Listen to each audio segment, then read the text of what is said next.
What's going on, guys? I'm Tyler, and to continue my brand new series of classical movie reviews, I'm here to let you know that Guess Who's Coming to Dinner is No Perfect Movie. It revolves around a newly engaged couple, Dr. John Prentice, played by Sidney Poitier, and Joanna Drayton, played by Katharine Houghton, who decide to inform her parents of their decision to become engaged. And even though her parents have been practicing civil rights, believe in racial equality for as long as they can remember, her two parents, played by Katharine Hepburn and Spencer Tracy, are nonetheless incredibly shocked by this new revelation. And the two of them become very conflicted with each other. Spencer Tracy, especially, becomes very conflicted with his own thoughts and feelings that he used to think he really believed in. And the two of them are forced to come to a very quick decision over the course of one night whether or not they can support their daughter's relationship. And I think it goes without saying that the majority of this review will be covering the acting and messages of the movie, because that's really not only the main thing that this movie is remembered for, but it's the thing that really holds up the most. Because in terms of the story itself, it is pretty standard in regards to twists and turns. There are a few unpredictable moments covering topics that wouldn't be addressed nowadays, but those are among the least talked about subjects in the movie, anyways.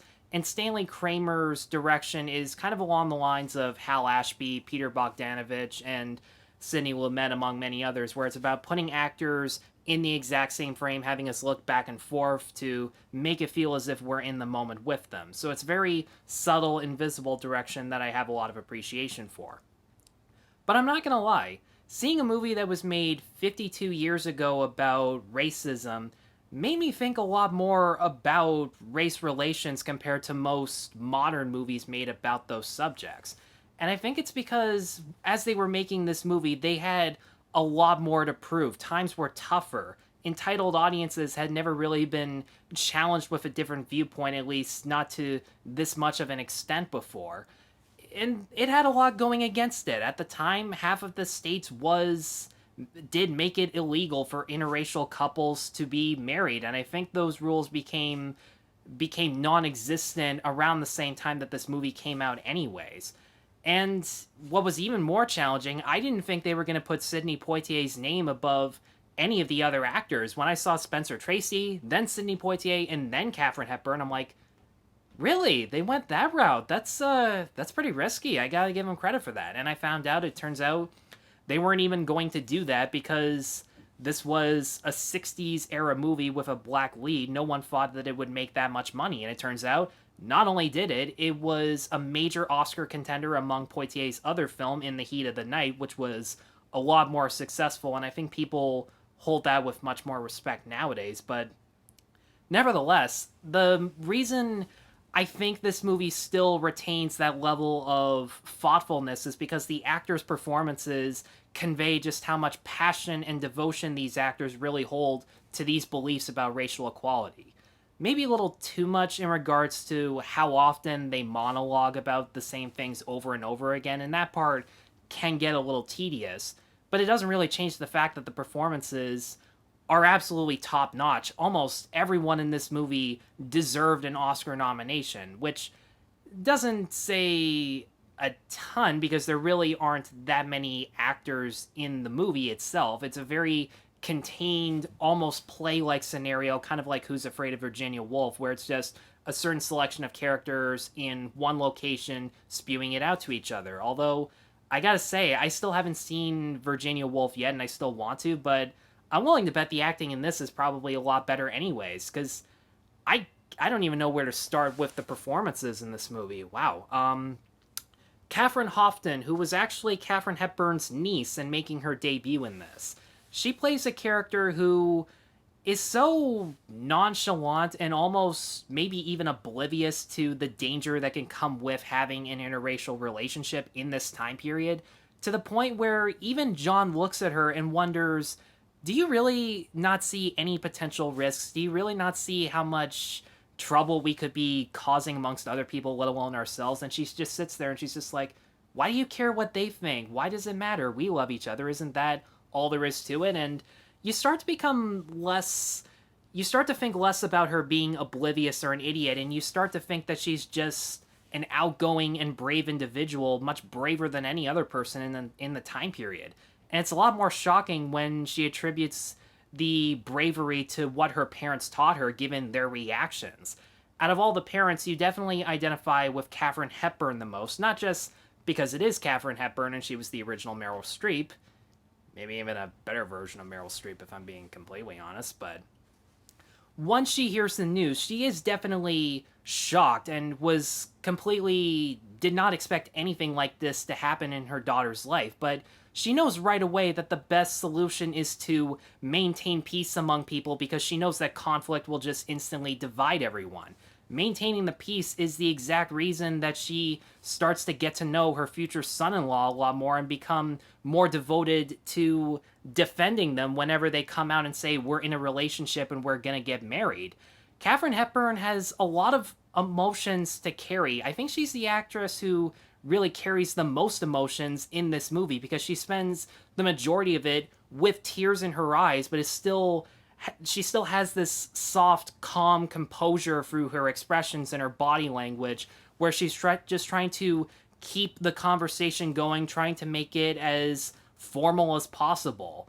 And her best scene especially is when she's definitively made up her mind about supporting her daughter once she hears how a friend of hers has to say about the relationship. It leads to a very pleasant but also very savage put down. Even though they're not in it for that much of the movie, John's parents do play a small but pivotal part in the film, especially Bea Richards as his mother, who has pretty much one scene with each person who has conflicting feelings about the relationship, where she looks at them and she very softly and gently, but still at the same time, puts them down for focusing just on the problems and the negatives as opposed to accepting the flaws and embracing the positives that come with it. The fact that they could potentially make a difference, and if not, they're just a couple in love, and that's really all that matters to it. She has one quote in particular where she says to Spencer Tracy that makes his character really think about something that throughout the majority of the movie, because he is the one character we focus on the most, she brings up a certain subject that he never would have thought of before. He still disagrees with her, but he does admit he hadn't thought of it until she brought it up to him. Sidney Poitier, I actually did a little bit of research on how much of a reputation he really had as an actor back then, and I actually found out that he had a fair bit of criticism for playing characters who were allegedly too flawless given the time period, but honestly, I think that kind of suits this movie because I've recently seen a documentary about Bruce Lee and certain clips of actors in yellowface, especially Mickey Rooney in Breakfast at Tiffany's, where flawless people of color taking flawless acting roles was really warranted back then to set an example, not just for other people like them, but just for the whole world in general. Plus, calling this character flawless, I'm not really sure about that, because for the majority of the movie, I actually thought he was a total pussy. Never mind the fact that he got engaged to a girl after knowing her for 10 days. That's one flaw that nobody really talks about when they review this movie, but he spends the majority of it trying to put everyone's best interests at heart at the exact same time, and it isn't until his fiancée keeps forcing him into certain situations where he has to confront his fears, because he wasn't even going to tell his parents over the phone that he got engaged to a white girl. If anything, she grabbed the phone from him and invited them, which seemed so forceful at first, but then as the movie goes on, you realize just how much he puts other people's opinions in front of his own. And even though he loves his friends and he loves his family, he's not ashamed of the fact that even though this relationship just happened, he loves it for it. And it leads to my absolute favorite quote in the entire movie. That's probably the most recognizable quote of the movie if you have seen it anyways. And last but not least, Spencer Tracy is easily the most complicated character. He's a character who you really want to root for, and it's a tough balance going back and forth from whether or not you can understand him or not. At the very beginning, he greets John like any other person. He shakes his hand without question. He addresses him as doctor throughout the entire movie. He seems like a great guy, until he learns that John is not only dating his daughter, but wants to marry her. then his own political beliefs that he's been spewing out in the public for so many years come to slap him in the face, and he starts to realize that he never imagined racial equality affecting anyone, any loved one, let alone him, even slightly. Because what he's going through, so many other people have experienced much worse hardship, and he acknowledges that throughout the majority of the movie. He's not against the marriage because John is a black man. He has no problem with his daughter being in love with a black man. He's against the marriage because he doesn't want his daughter to experience any form of bigotry whatsoever. But it doesn't really change the fact that he's assessing the situation based on race, and that his actions are racist whether he's trying to be or not. He's a character that you try so hard to root for, and the movie examines why he does so many terrible things, but we still have a glimmer of hope and optimism for him anyways. My only issues with the movie are very minor and not even worth really pointing out. There's one that I'm only pointing out just for the sake of a joke.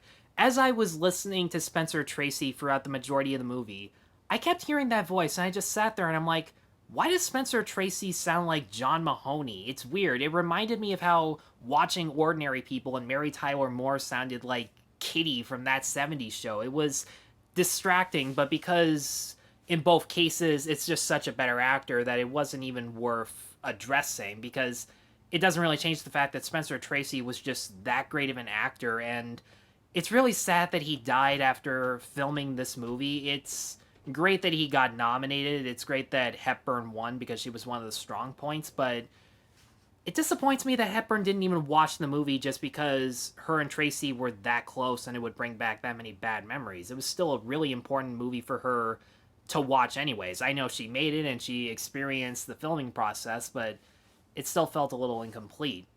And as I said before, the constant amount of monologues about things that were about subjects that were pretty much the exact same and were repeated over and over again, there are a couple scenes where it does get pretty tedious. There are some subtle moments where Tracy goes to an ice cream shop. He gets a type of ice cream that he didn't want in the first place, but after eating it anyways, he still really liked it. That's another subtle feature. And there's one more where he's trying to shave with this white shaving cream and he accidentally dips his brush into a cocktail that has a variety of colors. It's much more subtle than the monologues, trust me on that. But it is a talkative movie. I don't think there were even that many scenes where the awkward silence kind of motivated the tension between the other characters. You could have had these characters have more scenes making small talk so that you can anticipate the next controversial statement from each of these characters, and it would have been a lot more impactful. But it doesn't change the fact that Guess Who's Coming to Dinner 52 years later is still a really impactful movie, and part of that is you can feel the passion of the actors, the writers, the directors, that they were really doing something different and special for that time era that so many other movies ever since have tried to capture the exact same feeling. Some of them have, but the majority of them really haven't. And you could see in these actors' eyes that they believed so much in their cause at a time where it was dangerous for just about anyone to support that cause. The acting was top-notch from everybody. The writing was predictable, but still really effective and heartfelt. And the direction knew to focus on the actors as opposed to having a visual style. And for all those reasons, I'm going to give Guess Who's Coming to Dinner a 4.5 out of 5. Guys, thanks as always for watching. If you have seen Guess Who's Coming for Dinner, let me know in the comments below what you thought of it. Be sure to stay tuned for more classical reviews, and be sure to like and subscribe. Take care.